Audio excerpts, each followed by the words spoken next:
بسم الله الرحمن الرحيم حميم تنزيل الكتاب من الله العزيز الحكيم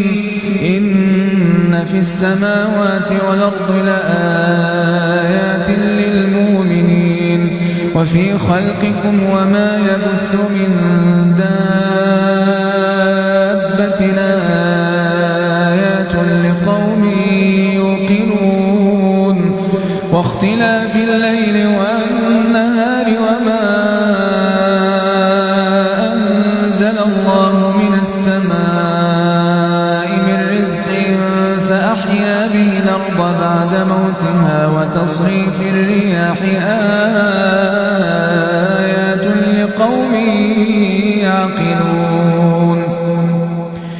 تلك آيات الله نتلوها عليك بالحق فبأي حديث بعد الله وآياته يؤمنون ويل لكل أفاك أثيم يسمع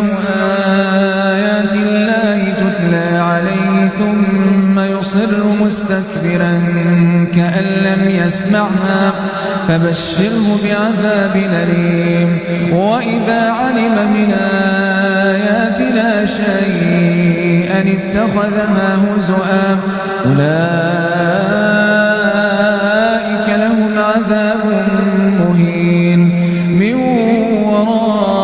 ورائهم جهنم ولا يغني عنهم ما كسبوا شيئا ولا ما اتخذوا من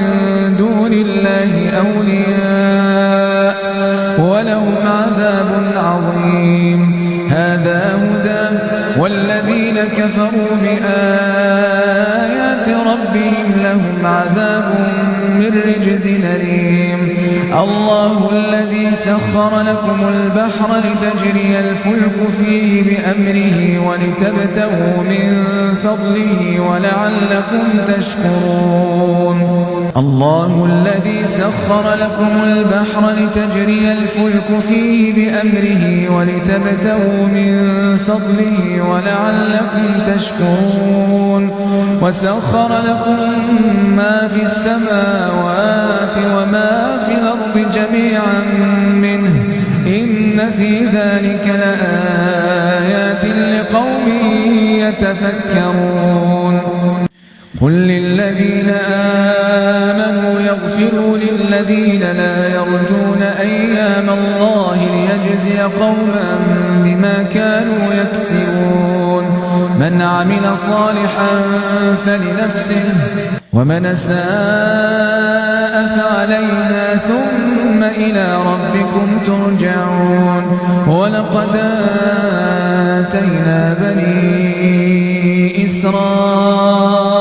الكتاب والحكم والنبوءة ورزقناهم من